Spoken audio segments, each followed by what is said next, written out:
Your creative potentiality, purely your creative ability. నువ్వు చిరంజీవి గారి తమ్ముడు కావచ్చు, చిరంజీవి గారి కొడుకు కావచ్చు, లేదంటే ఇంకొకళ్ళు అబ్బాయి కావచ్చు, మేనల్లుడు కావచ్చు, ఇట్ డజంట్ మ్యాటర్. నీకు టాలెంట్ లేకపోతే నువ్వు నిలబడలేవు, నీకు సత్తా లేకపోతే నువ్వు ఇక్కడ ఉండలేవు. అది నా కొడుకైనా సరే. ఇట్ ఆల్ డిపెండ్స్ నీకు ఎంత టెనాసిటీ ఉంది, ఎంత పర్సీవరెన్స్ ఉంది, ఎంత నిలబెట్టుకోగలవు, ఎంత నిలదొక్కుకోగలవు, ప్రతికూలతలు ఎంత బలంగా నిలబడగలవు. ఒక నిర్మాత సినిమా తీయడం అంటే ఒక యజ్ఞం చేయడం లాంటిది. తిట్లు తినాలి, ఇబ్బందులు పడాలి, అన్నీ పడిన తర్వాత ఫైనల్ డబ్బులు మిగిలితే కూడా లేదు తెలియదు.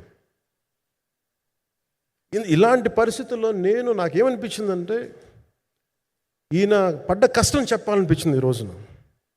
ఈ ప్రెస్ మీట్ తాలూకు ముఖ్య అంశం, ఒక చిన్న స్థాయి నుంచి వచ్చిన వ్యక్తి నిర్మాతగా ఎదిగి ఆయనకున్న పాపం ఆయన మంచితనం ఆయన్ని శాపంగా అవ్వకూడదని చెప్పి ఒక ఉద్దేశంతో ఆయన మంచితనం చెప్పాలి, ఆయన ఒక మంచి సినిమా చేశారని చెప్పడానికి నేను ఈ రోజున మీ ముందుకు వచ్చాను.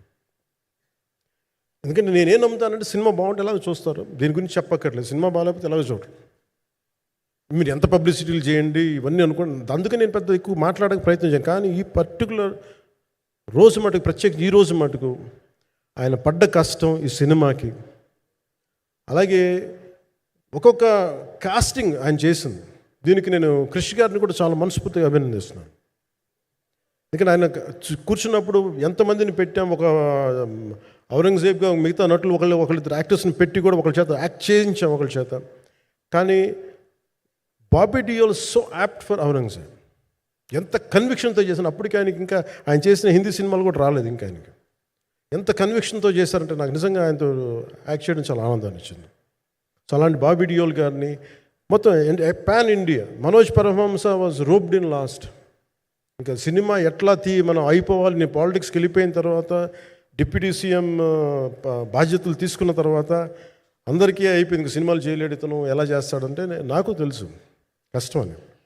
నేను ఎలా చేశాను ఈ సినిమా అంటే, పొద్దున్న 2 గంటలు చేసామని, బ్రేక్ఫాస్ట్ టైము, లేదంటే నా ఎక్సర్సైజ్ టైంని కొంచెం మిడ్ నైట్గో లేదంటే ఎర్లీ మార్నింగ్ 4 గంటలు పెట్టుకొని, ఆ 2 గంటలు ఏమి దొరుకుద్దో ఆ 2 గంటలు ఇస్తే జ్యోతి, మనోజ్ గారు, మన రత్నం గారు, వీళ్ళు కూర్చొని ప్లాన్ చేసి, అది కూడా నా ఆఫీస్కి, నా పార్టీ ఆఫీస్కి కూతవేటు దూరంలో ఉన్న ఒక మా స్నేహితులు ఒక వాళ్ళ గోడౌన్ ఉంటే అక్కడ కూర్చొని షూట్ చేసాం. ఎంత మండుటెండ అంటే అసలు దాంట్లో కూర్చొని మ్యాట్ వర్క్ చేసి మీరు ఫైనల్ రిజల్ట్స్ చూస్తే ఇది ఇక్కడ చేశారంటే అంత ఆశ్చర్యం అనిపిస్తుంది. And hats off to Manoj Paramahamsa garu. And ఈ సీన్స్ అన్నిటికీ ప్రీ విజువలైజేషన్, ప్రతి సీన్ చేయబోయే ముందు అసలు నాకు ఏమనిపించిందంటే, సినిమా చేయగలమా లేదనని పరిస్థితుల్లో జ్యోతికృష్ణ గారు ముందుకు వచ్చి నాతో మాటలు నేను చెప్పలేదని, ఇది ఇలా చేస్తాం అలా చేస్తాం ఏం చెప్పలా, ఏమి చేయబోతున్నాడో ఎవ్రీథింగ్ వాజ్ ప్రీ విజువలైజ్డ్. ఈ సీన్ ఇలా ఉండబోతుంది, ఈ చేయబోయే సీన్ ఇలా ఉంటుంది. నాకు దాని మీద ఆత్మవిశ్వాసం కలిగింది. నాకు లేదు, ఒక సత్తా ఉన్న దర్శకుడు, తెలుగు చిత్ర పరిశ్రమకి సైజ్ తీయగలిగేవాడు, మంచి సాలిడ్ ఎడిటింగ్ సెన్స్ ఉన్నవాడు, మ్యూజికల్ సెన్స్ ఉన్నవాడు. అలాంటి వ్యక్తికి మనోజ్ పరమహంస గారు తోడారు. వీళ్ళిద్దరు కాంబినేషన్లో రత్నం గారి అనుభవంతో ఈ రోజున ఒక మంచి ప్రోడక్ట్ అయితే తీసుకొచ్చాం. ఇది ఎలా ఉంటుంది, ఎలా ఉండబోతుంది, ఎంత హిట్ అవుతుంది అనేది ఇది సంపూర్ణంగా ప్రజల చేతిలోనే ఉంటుంది. అది ఏ స్థాయిలో ఇది ఉంటుంది అనేది అది ప్రజలు చెప్పాల్సింది తప్ప అది నేను చెప్పుకునేది కాదు. బట్ నా వరకు నేను ప్రత్యేకించి నేను వ్యక్తిగతంగా చేసింది ఈ సినిమాకి, అపార్ట్ ఫ్రమ్ యాక్టింగ్ కాంట్రిబ్యూషన్, నేను ఏ సినిమా చేసినా ప్రతి సన్నివేశంలోనూ, ప్రతి సాంగ్ అండ్ డాన్స్లో కూడా కొన్నిసార్లు నేను చేయలేక, నేను ఒక రిలక్టెంట్ యాక్టర్లో ఎలాగో టెక్నీషియన్గా కూడా నాకేంటంటే, సుస్వాగతం సినిమాలో నన్ను తీసుకెళ్ళి వైజాగ్లో బస్సు మీద ఎక్కించి డ్యాన్స్ చేయమన్నారు. చచ్చిపోయాను డ్యాన్స్ చేయలేక.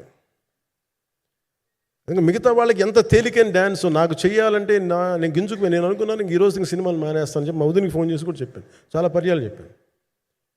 అలాంటి అందుకని నాకేంటంటే సాంగ్ అండ్ డ్యాన్స్ కూడా నేను ఎలా చేయగలను దానికి అనుకోగా నేను ఎత్తుక్కుంటాను. అలాగే యాక్షన్ సీక్వెన్స్ కూడా రియల్ లైఫ్లో కొడితే ఎలా ఉంటుంది, మార్షల్ ఆర్ట్స్లో సాధన ఉన్నవాడిని, ఈ లాట్ ఆఫ్ వర్క్షాప్స్, ఈ మార్షల్ ఆర్ట్ వర్క్షాప్స్ చేసిన వాడిని కాబట్టి హౌ రియలిస్టిక్ వీ కెన్, ఎంత సహజంగా మనం వెళ్ళగలం వీటి మీద ఒక